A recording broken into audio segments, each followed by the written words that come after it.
고린도서 5장 17절 말씀 읽겠습니다.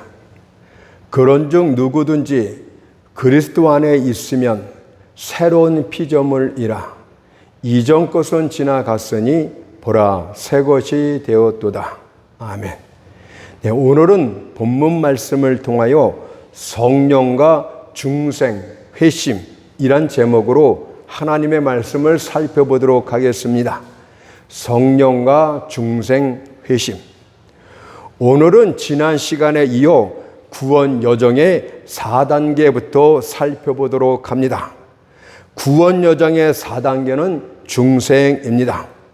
중생, 즉 거듭남과 관련해선 이미 3차례에 걸쳐 중생의 의미와 중생의 특징과 중생의 위치 등에 대해서 자세히 살펴보았습니다.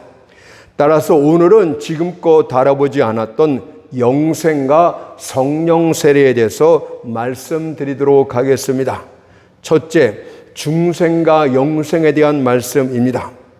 중생이란 의미는 첫 대표자 아담의 원죄로 말미암아 영적 사망했던 인간을 성령께서 새롭게 살리신 것을 뜻합니다. 그것을 성경 에베소 2장 1절에선 이렇게 표현을 합니다. 허물과 죄로 죽었던 너희를 살리셨도다. 영적 사망 가운데 있다는 것은 하나님에 대해서도 죽은 자요, 영적인 모든 일에 대해서 죽은 자란 뜻입니다. 따라서 영적 사망에 있는 모든 세상 사람들은 하나님도 없고 천사도 없고 천국도 없고 지옥도 없다고 합니다. 그래서 중생치 못한 사람들은 하나님이 지으신 세상에서 살고 있고 그분이 지으신 자연의 만물들을 보면서도 하나님의 계심을 깨닫지를 못합니다. 비록 교회 안에서 하나님이 계신 것을 믿도록 교육받았기 때문에 입술로는 믿는다고 할지라도 실상은 하나님에 대해서 전혀 인식하지를 못합니다. 이는 죄로 인하여 로마서 1장 21절의 말씀처럼 그 생각이 허망하여지며 미련한 마음이 어두워졌기 때문입니다. 하지만 성령의 능력으로 말미암아 죽었던 영혼이 다시 살아나게 될 땐 그들이 가장 먼저 인지하게 되는 것은 하나님의 살아계심이 됩니다. 죽었던 영혼들이 성령의 초자연적인 능력으로 말미암아 소생케 될 때 가장 먼저 인지하기 시작하는 것이 하나님이 살아계시구나, 이것을 인식하게 됩니다. 사실 피조물이 창조주를 인식하고 있다는 것은 너무도 당연한 일일 수밖에 없습니다. 하지만 중생치 못한 자들은 시편 14편 1절에서 어리석게도 그 마음에 이르기를 하나님이 없다라고 합니다.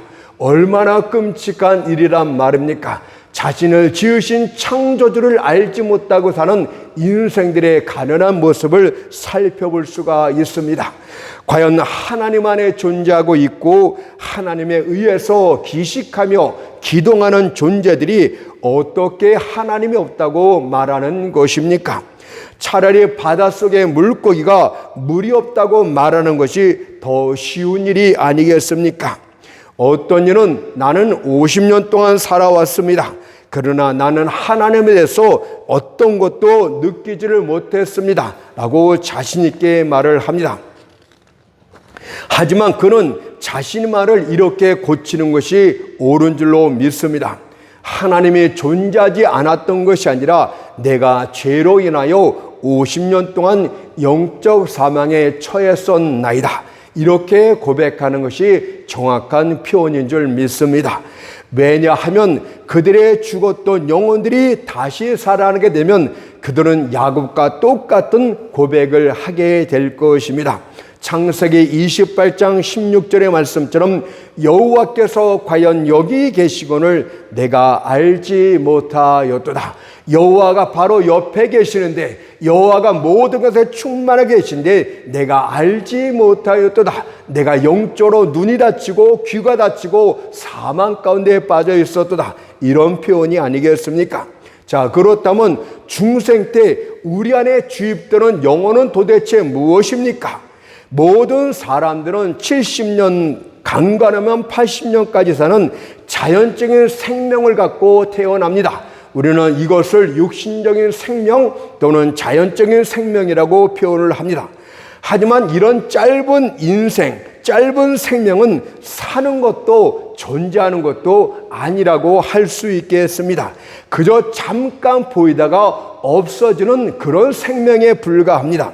수천 년, 수만 년 존재하는 바위나 산들과 비교해 볼 때 그런 생명은 존재하는 것이 아니라 잠깐 보였다가 없어지는 것에 불과합니다. 그래서 야고보서 4장 14절에서는 존재하는 것이 아니다. 너희 같은 짧은 생명은 존재하는 단어를 쓸 필요가 없이 그냥 보였다가 잠깐 보였다가 없어지는 안개라고 표현을 했어요. 너희 생명이 무엇이뇨? 너희는 잠깐 보이다가 없어지는 안개니라. 하지만 성령으로 다시금 중생하게 될 때 우리 안은 새 생명이 부여하게 되는데 그것이 바로 성경에서 영생이라고 합니다. 그것을 베드로전서 1장 23절에서 이렇게 말했습니다. 너희가 거듭난 것이 다시 말해서 중생했을 때 썩어질 씨로 된 것이 아니요 썩지 아니할 씨로 된 것이니 베드로 전서에선 영생을 썩지 아니할 씨라고 표현을 했습니다. 거듭날 때 썩지 아니할 씨, 영생이 주어졌다는 뜻입니다. 영생이란 말 그대로 영원한 생명입니다. 이 생명은 결코 죽지 않는 생명이요 해나 달보다 더 오래가는 긴 영원한 생명이요 영생을 소유한 자라면 세상의 불로 심판을 받아 수처럼 검게 변하는 것도 보게 될 줄 믿습니다. 먼저 영생이란 것은 분명히 거듭날 때 주었다고, 거듭날 때 썩지 않을 씨로 주었다고 말씀하고 있듯이 바로 영생은 중생할 때 받는 것입니다. 어떤 일은 우리가 죽어봐야 영생에 들어갔는지 안 들어갔는지 알 수 있다고 말하는데 천만의 말이에요. 영생은 천국에 들어갈 때 소유하는 것이 아니라 바로 이 땅에서 예수를 영접하고 성령으로 거듭날 때 바로 영생을 소유하게 되는 것입니다. 따라서 이 땅에서 영생을 소유하지 못했다면 그는 죽어서도 천국에 들어가지를 못합니다. 따라서 여러분들은 내게 과연 영생에 있는가 없는가를 분명하게 살펴봐야 되는 것이 아니겠습니까? 바로 그것이 회심을 통해서 내게 영생에 존재하고 있는지 없는지를, 하나님의 생명이 내 안에 있는지 없는지를 바로 회심의 증거를 통해서 알게 될 것이라고 성경은 말하고 있습니다. 그것을 조금 있다가 설명해 드리도록 하겠습니다. 그리고 중생 때 주어지는 영생은 썩지 아니할 씨라고 표현하고 있어요. 열매라고 표현하지 않고 씨라고 표현을 했습니다. 이것은 영생이 점점 자라고 성장한다는 것을 뜻하고 있습니다. 마가복음 4장 28절의 말씀처럼 처음에는 싹이요 다음에는 이삭이요 그 다음에는 이삭의 충실한 곡식이라고 했습니다. 이 말은 처음 뜻은 영생이 불완전한 상태라는 것을 말하는 것이 절대 아니요. 우리가 이 땅에서 거듭날 때 받은 영생이나 저 천국에 있는 백성들이 누리고 있는 영생이나 동일한 생명, 동일한 영생입니다. 다만 정도 차이만 있을 따름입니다. 예를 들어서 이 땅에 있는 성도들의 생명이 영생이라고 표현할 것 같으면 저 천국에 있는 성도들의 생명은 더 풍성한 생명력, 더 풍성한 영생, 이렇게 표현하면 되겠습니다. 여러분들은 갓 태어난 아기를 사람이 아니라고 생각을 하십니까? 그렇게 생각하는 자는 아무도 없을 것입니다. 갓 태어난 아기나 성숙한 어른이나 다 똑같은 사람입니다. 다만 기능면에서 성숙면에서 정도 차이만 있을 따름입니다. 바로 영생이란 생명도 똑같습니다. 우리의 영생도 저 천국에 있는 성들의 영생처럼 점점 자라나서 마침내는 절대 죄짓지 않는 생명으로, 절대 순종하는 생명으로, 절대 불멸의 기쁨으로 영생하는 생명으로 완전케 되게 될 줄 믿습니다. 영생이 완전해지면 성화가정을 통해서 영화가정을 통해서 하나님 앞에 완전한 영생의 성숙감이 되면 절대 죄짓지 않는 생명이 됩니다. 절대 하나님 앞에 순종하는 생명이 됩니다. 절대 기쁨을 잃어보지 않은 불멸의 기쁨의 생명으로 완전케 되는 것이 영생의 본질이 되겠습니다. 또한 영생과 관련해서 오해하지 말아야 될 것, 이단들이 항상 우리 여러분들을 현혹시키는 것이 있는데, 중생 때 받는 영생은 우리 몸에 받는 것이 아니고 우리 영혼에 주어지는 것이라고 말했어요. 바로 그래서 죽었던 영혼을 살렸다고 말했지, 죽었던 육체를 우리가 살렸습니까?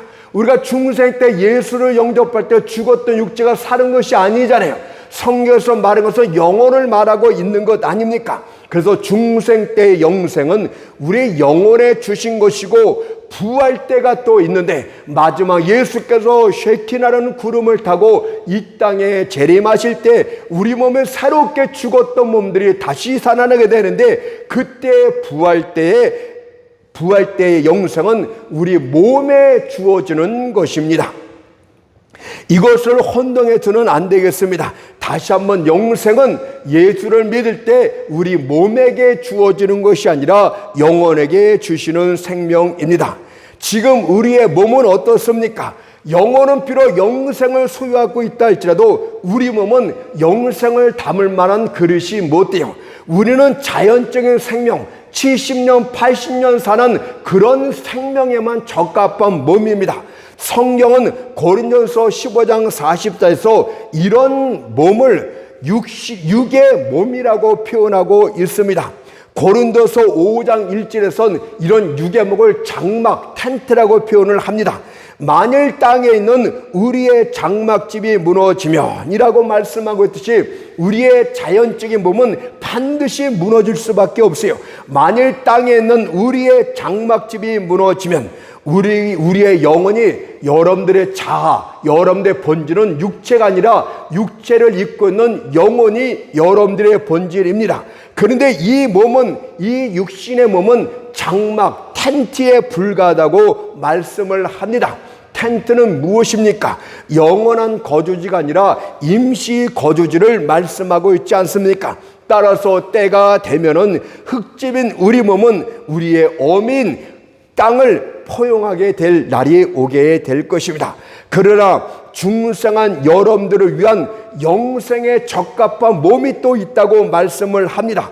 고린도전서 15장 44에서 그것을 신령한 몸이라고 하고, 이것을 바로 부활 때 취하는 영생하는 몸이라고 합니다. 그러면 구원의 완성은 도대체 무엇입니까? 우리가 영생을 얻은 영혼이 낙원에 있고, 마지막 날 부활 때 그 영혼이, 영생을 취한 영혼이 부활의 몸, 영광 때 몸, 영원한 몸과 다시금 합해지는 상태가 바로 완전한 구원이라고 할 수가 있겠습니다. 그것을 다니엘서 12장 1절 2절에서 이렇게 말했어요. 그때 내 백성 중 무릇 책에 기록된 모든 자가 구원을 얻을 것이라. 땅의 티끌 가운데서 자는 자 중에 많이 깨어 영생을 얻는 자도 있겠고, 또 반대로 영벌에 들어가는 자도 있게 되는 것입니다. 자, 그렇다면 이 땅에서 중생치 못한 사람들은 어떻게 되겠습니까?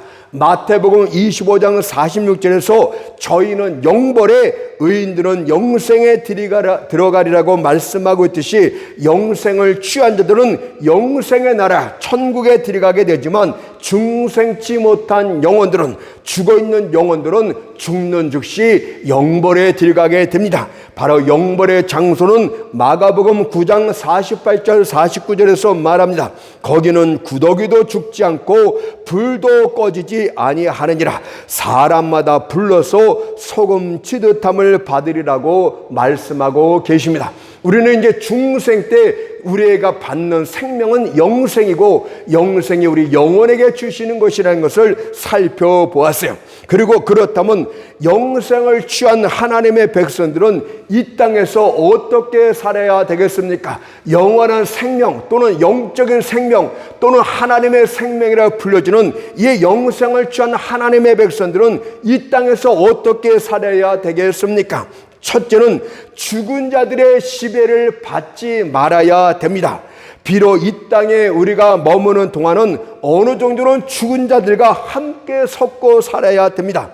비록 그럴지라도 영적 생명이 없는 자들, 죽은 자들에게 지배당하지 않는 삶을 살 것을 성경은 말합니다.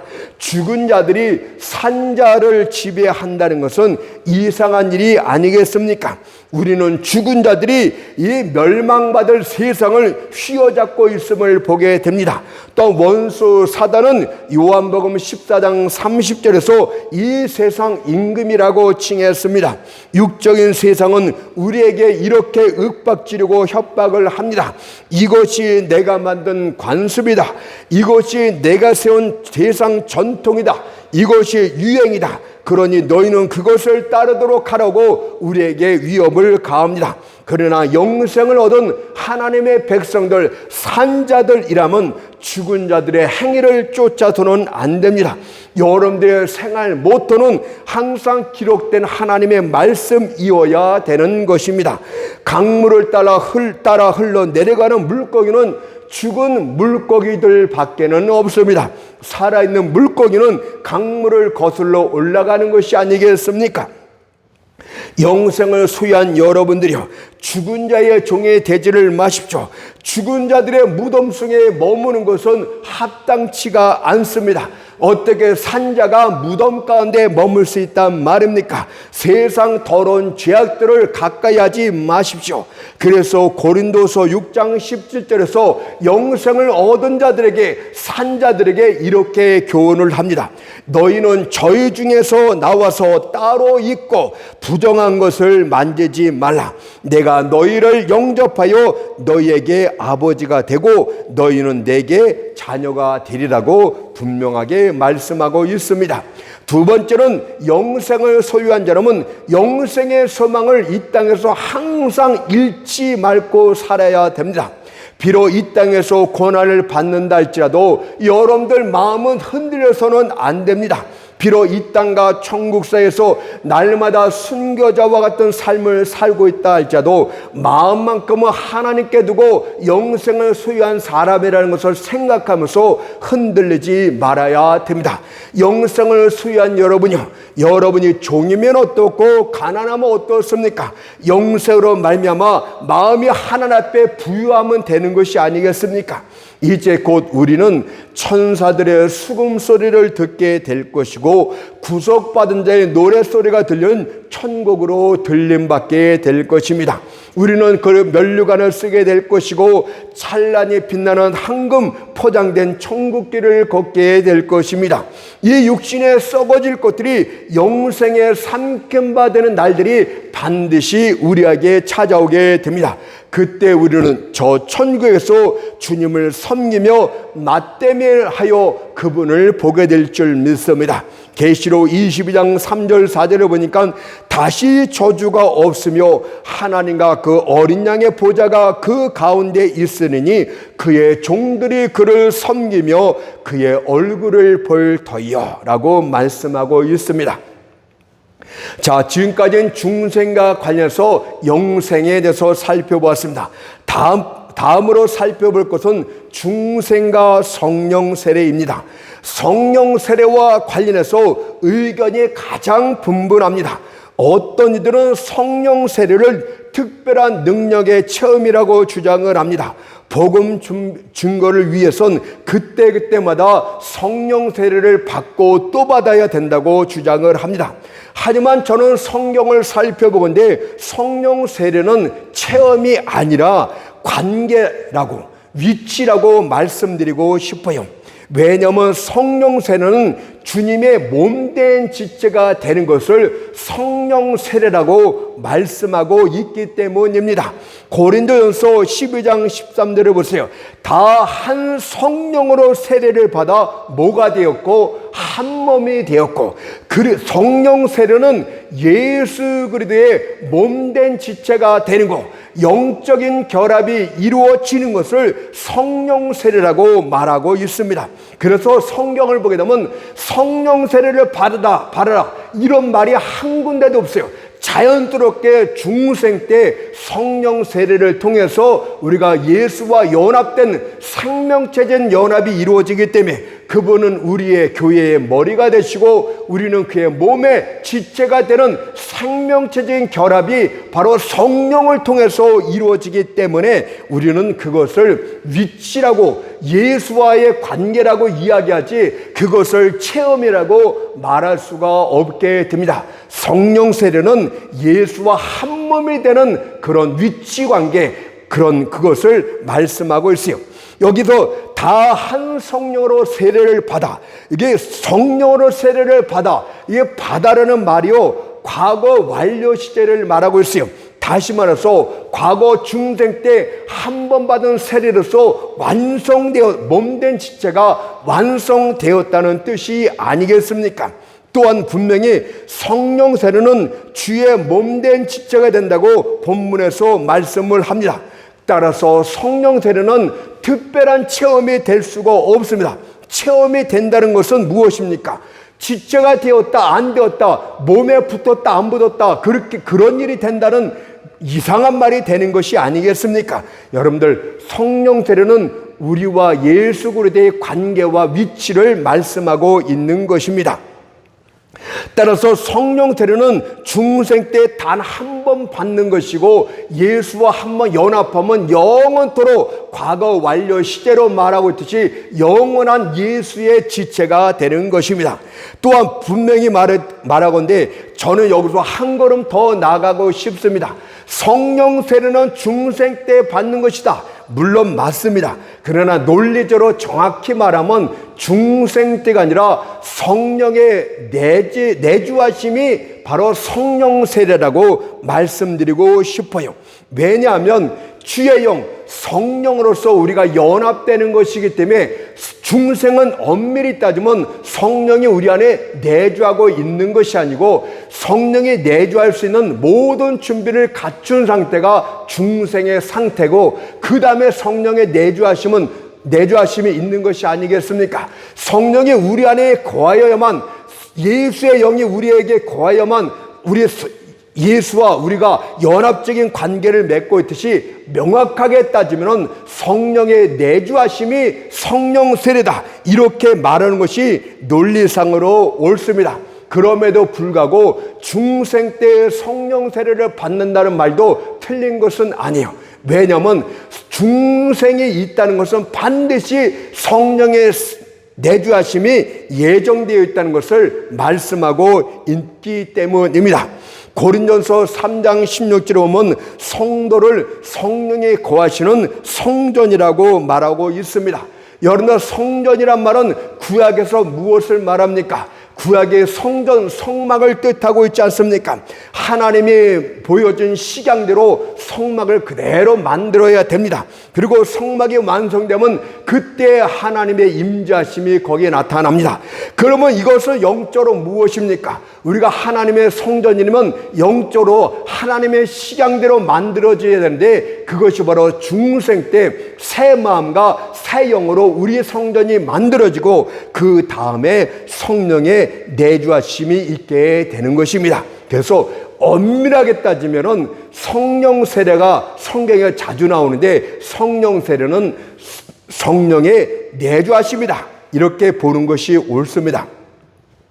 그 다음에 성령 세례는 단 한 번만 있고 그 다음부터 반복되는 것은 성령 세례가 반복되는 것이 아니라 성경을 보니까 성령 충만이 반복이 되는 거예요.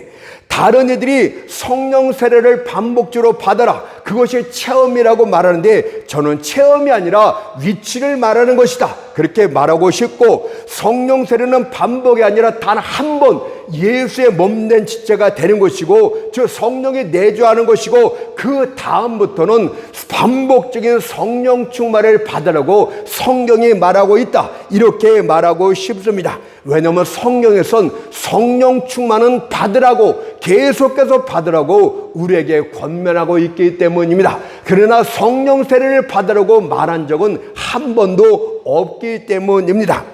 고린도전서 10장 3절 4절을 보게 되면 구약 이스라엘 백성들의 예를 들어서 이것을 더 구체적으로 묘사를 했습니다. 한번 읽어볼까요? 모세에게 속하여 다 구름과 바다에서 세례를 받고 다 같은 신령한 식물을 먹으며 다 같은 신령한 음료를 마셨으니 이는 저희를 따르는 신령한 반석으로부터 마셨으며 그 반석은 고 그리스도시라. 여러분들, 모세 때 이스라엘 백성들에 대한 이야기를 바로 영적으로 그대로 말하고 있지 않습니까? 여기서 보게 되면 다라는 이야기가 무려 3번씩이나 반복이 됩니다. 다 세례를 받고 다 신령한 식물을 먹고 다 신령한 음료를 마셨다라고 합니다. 모든 하나님의 백성들은 다 성령 세례를 받는 것입니다. 왜냐하면 몸된 지체이기 때문에 내가 손의 역할을 하던 발의 역할을 하던 간에 몸된 지체는 한 번 연합되면 끝난 것 아닙니까? 그래도 모든 백성들이 세례를 받았대요. 근데 바로 5절을 보게 되면 다른 말씀이 나옵니다. 다라는 말이 다수로 바뀌기 시작을 해요. 고린도전서 10장 5절 말씀을 보세요.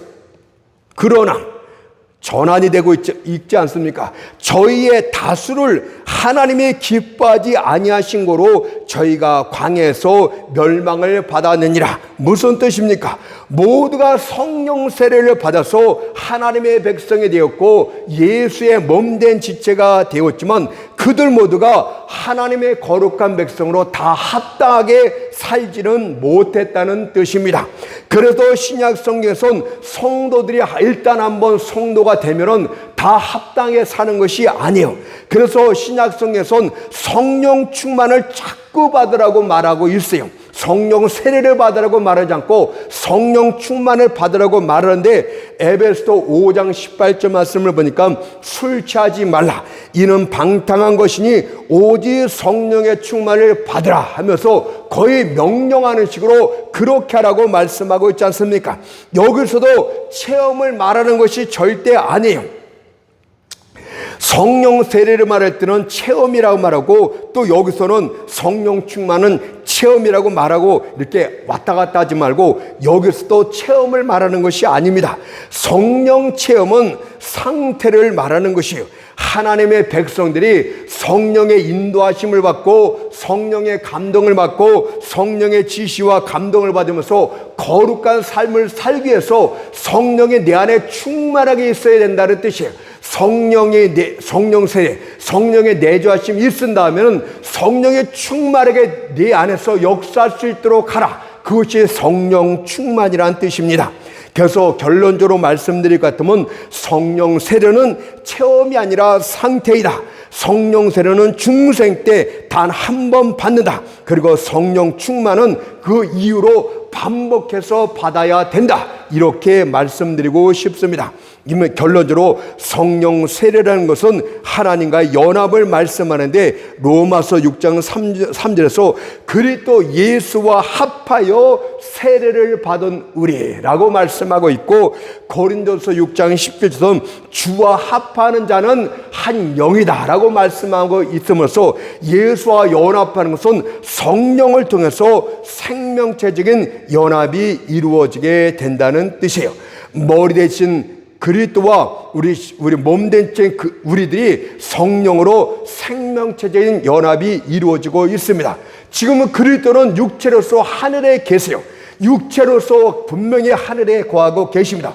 우리는 땅에 있습니다. 그런데 어떻게 연합이 될 수 있단 말입니까? 그분의 몸된 육체로서 어떻게 될 수가 있습니까? 그러나 모든 것에 편지하고 있고 모든 것의 존재는 성령으로 말미암아서 각 성도들이 연합되어 있는 상태를 말하고 있어요. 에베소 5장 23절 30절에 보니까 그리스도께서 교회의 머리됨과 같음이니 그는 친히 몸의 구주시라. 우리는 그 몸의 지체임이라고 말씀하고 있지 않습니까? 정확하게 보면 결합이라기보다는 하나로 동화된 것입니다. 마치 바다에 소금이 녹아내려 하나 된 것처럼 그리스도와 우리는 성령 세례로서 완전히 하나가 된 상태입니다. 그래서 여러분들 이런 말 들어봤잖아요. 그리스도에 된 여러분들은 이미 예수와 연합해서 죽은 자이고, 예수와 연합해서 이미 장사 지낸 바 된 자이고, 또 예수와 연합되어서 부활하게 될 것이라고 말하고 있지 않습니까? 로마서 6장 5절을 보니까 만일 우리가 그의 죽으심을 본받아 연합한 자가 되었으면 또한 그의 부활을 본받아 연합한 자가 되리라고 말씀하고 있듯이, 예수께서 머리가 부활했습니까? 시신이 죽었다가 살아났어요. 머리가 살아나면 그 지체도 살아나는 것 아닙니까? 우리 머리가 부활했듯이 여러분들도 부활하게 된다는 뜻을 말하고 있습니다. 자, 다음으로는 구원 여정의 다섯 번째 단계는 회심을 말하겠습니다. 우리가 중생한 증거를 어떻게 할 수 있겠습니까? 우리가 예수와 연합했다는 증거, 우리가 영생을 갖고 있다는 증거를 어떻게 할 수가 있겠습니까? 우리는 이 영적인 것을 알 수가 없어요. 그런데 이것을 알 수 있는 방법은 회심한 증거를 통해서 알 수가 있대요.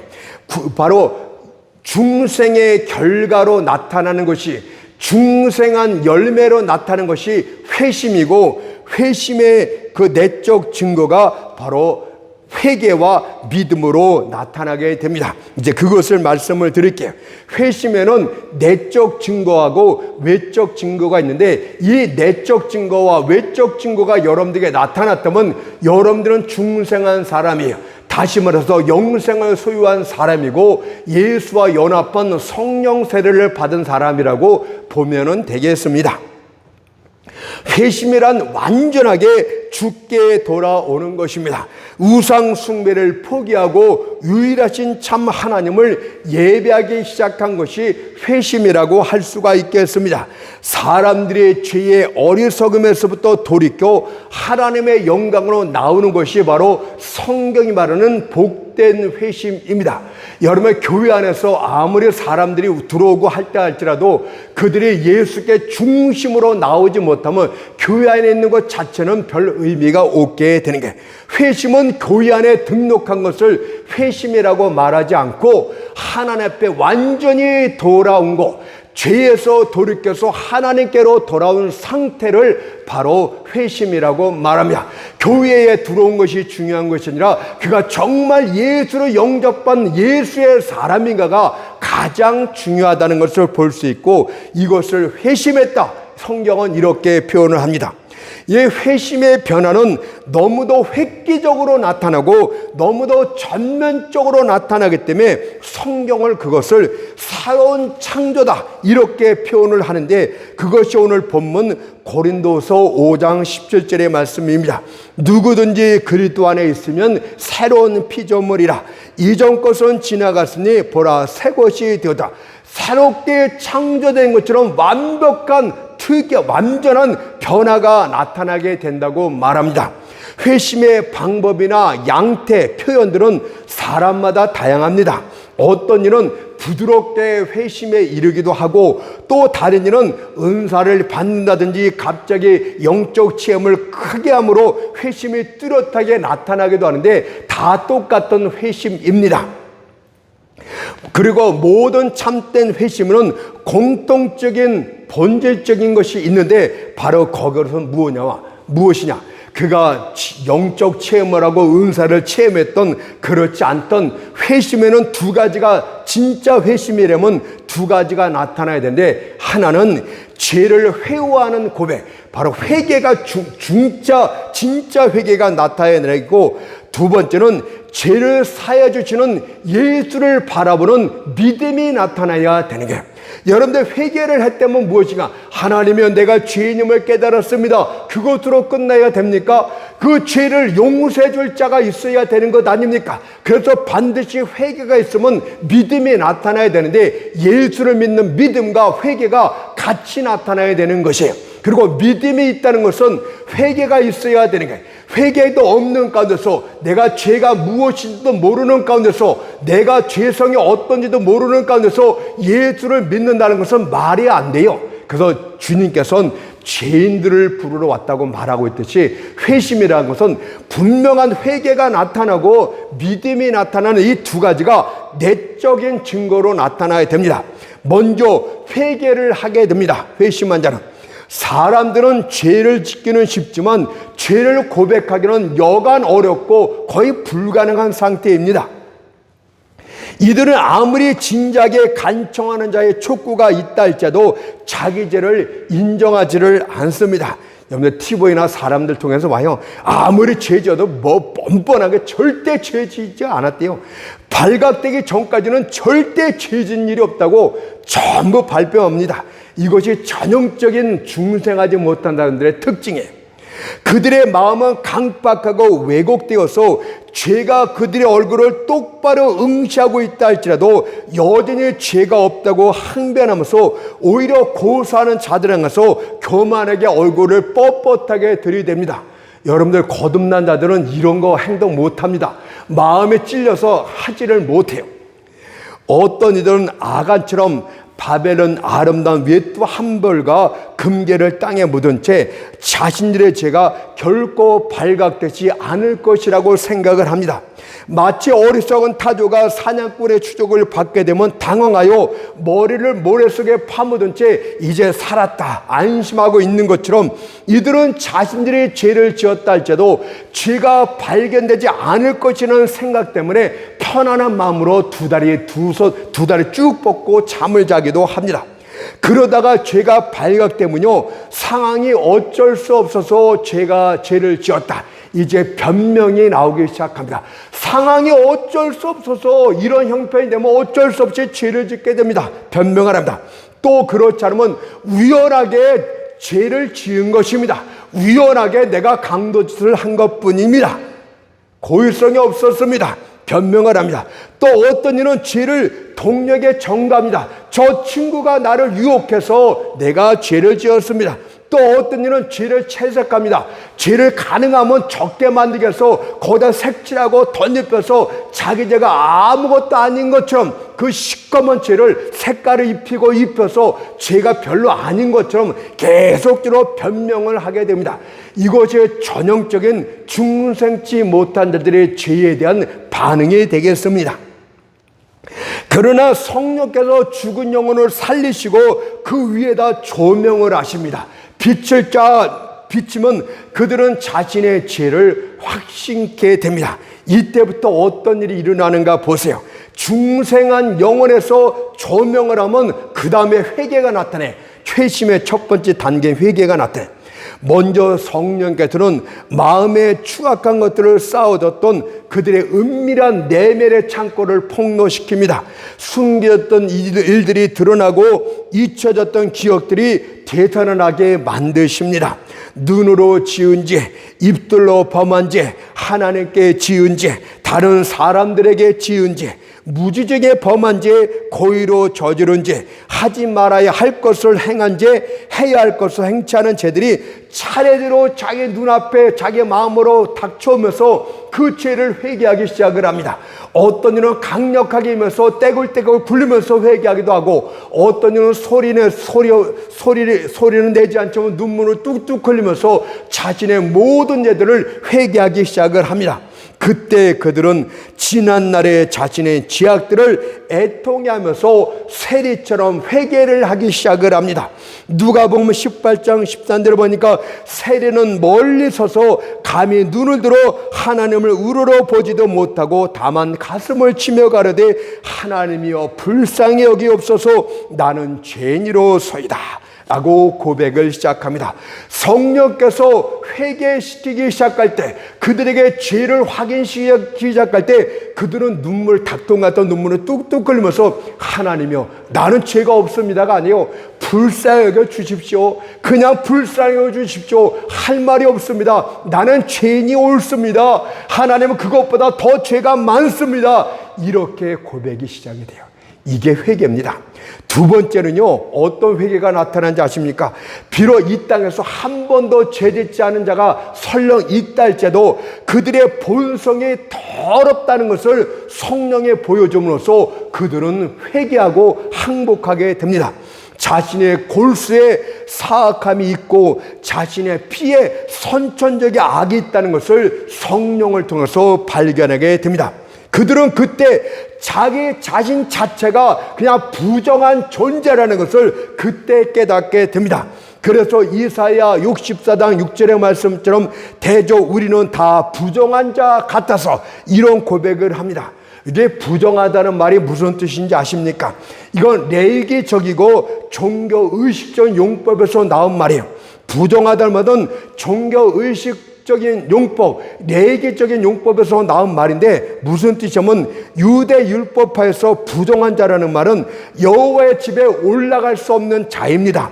하나님께 희생제단을 드릴 수도 없는 자입니다. 너무나 더러워서 문둥병자 같아서 그가 만지는 것들은 다 부정하게 되는 그런 본질이 부정한 자라는 것을 뜻하는 것이. 그래서 여러분들 성령으로 인해서 자기의 본질을 보게 되면 자신은 차라리 내가 두꺼비나 뱀으로 태어났으면 좋았을 걸, 인간이 이 뭐 더러운 본성을 갖고 태어난 내가 정말 보기 싫다, 이런 식으로 자기 자신 자체가 부정하고 자기 자신 자체가 문둥병자인 것처럼 느껴지게 됩니다. 그러나 성령은 여기서 회개시켰다고 하면 그건 성령 역사가 아니에요.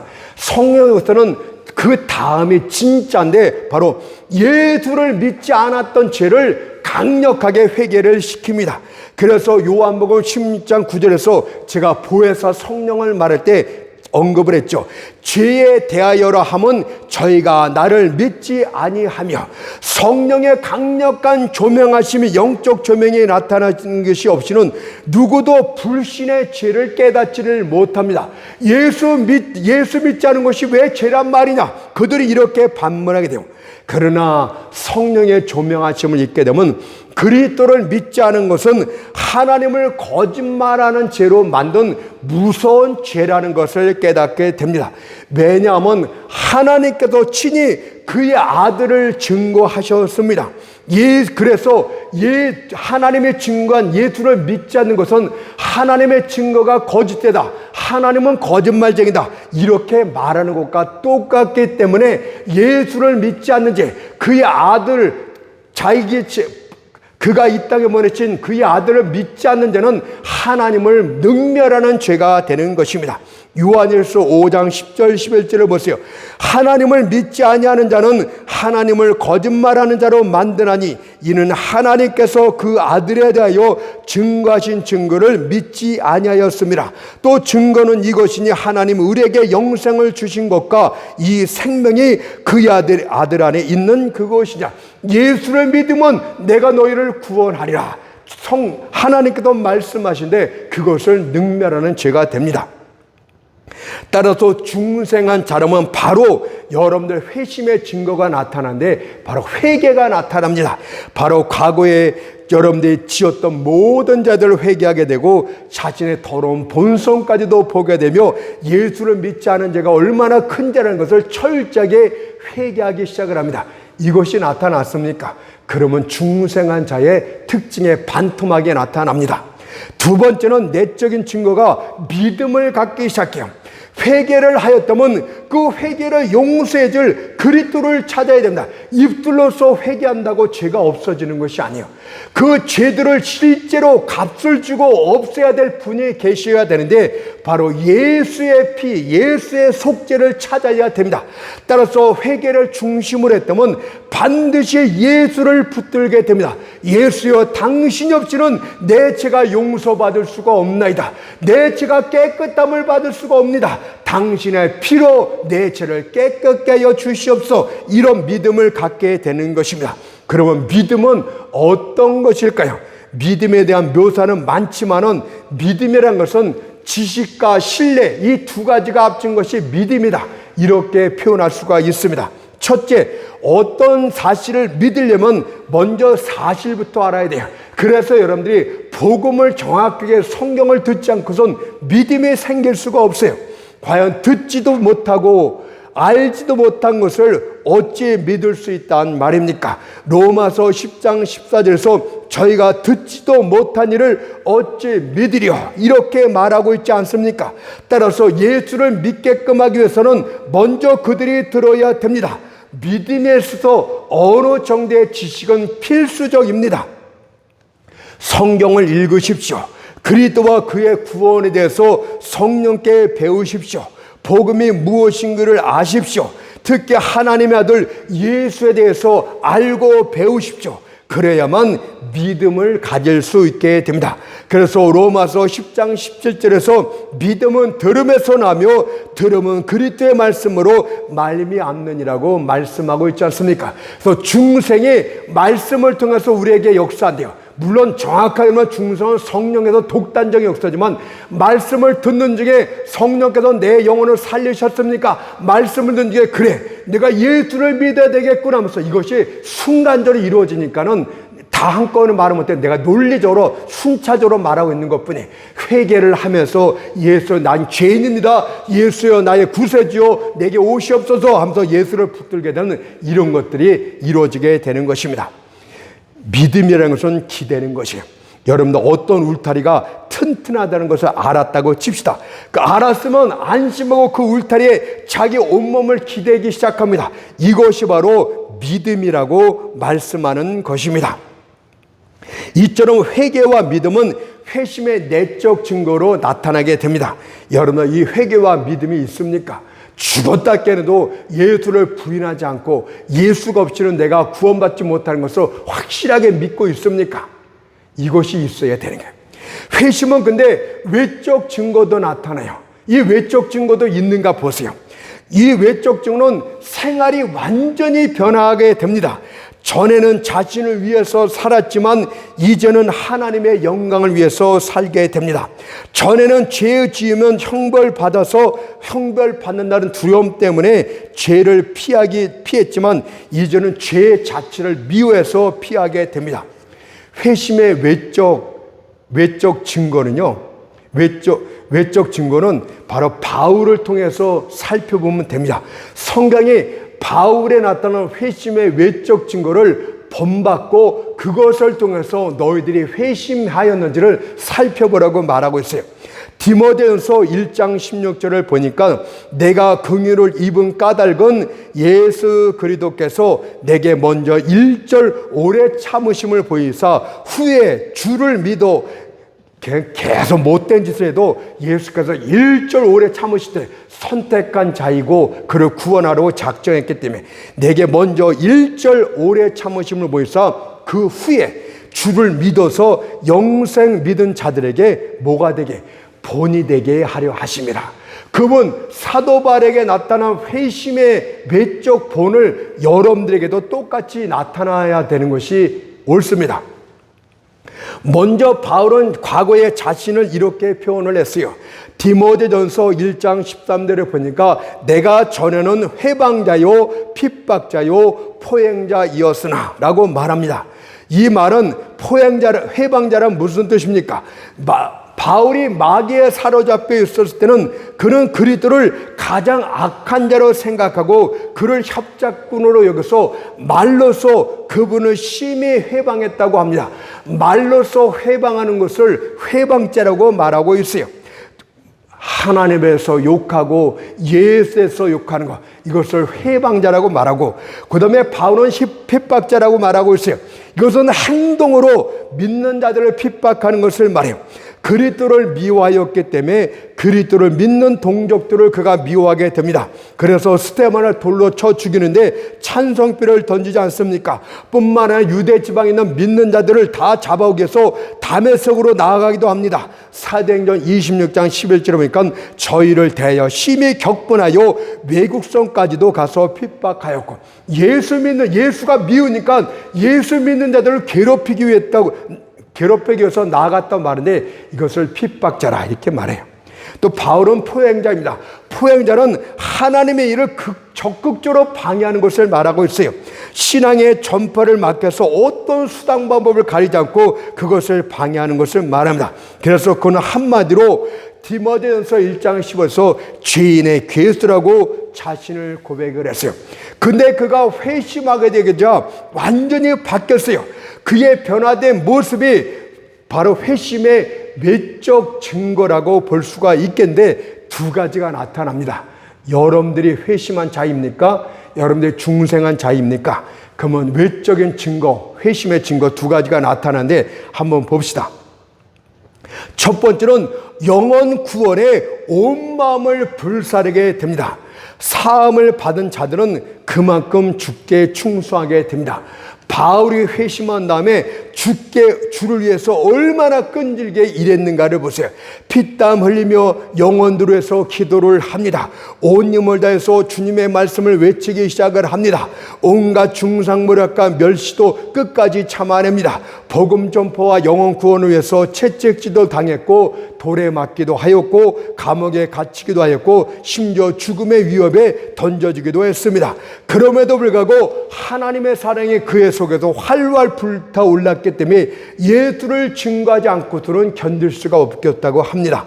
고린도서 9장 16절에 보니까 내가 복음을 전할지라도 자랑할 것이 없으면 내가 부득불 할림이라. 만일 복음을 전하지 아니하면 내게 화가 있을 것입니다. 부득불 할림이라. 강권적으로 그렇게 했겠대 그 말 아닙니까? 오늘 여러분들 회심한 자의 첫 번째 증거입니다. 구원받은 후에 여러분들은 어떻겠습니까? 자신의 아들, 딸들을 구원케 힘을 쏟았습니까? 친척들을 그리스도께 이끌고 친구들과 이웃들을 영생을 이끌기 위해서 하나님의 귀한 도구가 되었습니까? 이것이 첫 번째 증거고, 마지막으로 두 번째 증거는 예수 그리스도를 가장 귀한 분으로 여기기 시작했다고 말합니다. 빌립보서 3장 7절 8절 말씀 보세요. 그러나 무엇이든지 내게 유익하던 것을 내가 그리스도를 위하여 다 해로 여길 뿐더러 또한 모든 것을 해로 여김은 내 주 그리스도 예수를 아는 지식이 가장 고상함을 인함이라. 내가 그를 위하여 모든 것을 잃어버리고 배설물로 여김은 그리스도를 얻고. 여기 세 번씩이나 나오는 여기다는 말은 계산한다는 뜻이에요. 바울은 마치 장사하는 사람처럼 저울을 들고 이리저리 저울하고 있었습니다. 평형절의 이쪽 이편 접시에는 자신의 모든 자전거리를 올려놓았고 다른 접시는 예수 그리스도 한 분만 올려놨어요. 그러나 금방 저울은 그리스도 쪽으로 기울고 말았다고 합니다. 그것을 그리스도를 얻고 라고 표현하고 있고 나의 자랑거리들은 배설물로 여기고 이렇게 표현하고 있는 거예요. 여러분은 어떻습니까? 예수를 가장 귀한 분으로 여기고 있습니까? 이전에 자랑하는 모든 것들을 예수를 위해서 배설물처럼 여기고 있습니까? 예수를 위해서라면 편안함과 명예도 버릴 준비가 되어 있습니까? 진리를 위해서라면 십자를 지고 가장 멸시받는 자들과 함께할 수가 있습니까? 기독교가 맨발로 진흙탕을 지날 때도 그 구세주와 함께 운명을 같이 할 수 있습니까? 이것이 바로 회심받은 데 두 번째 증거인데, 예수를 가장 귀한 분으로 여기고 예수를 위해서라면 자신의 귀한 것도 배설물처럼 여기는 그런 마음을 갖기 시작한다고 말하고 있어요. 그리고 회심하들의 첫 번째 증거는 가능하면 예수를 증거하고 영혼 구원하는데 힘을 쓴다고 말합니다. 이것이 바로 바울의 회심의 외적 본이 됩니다.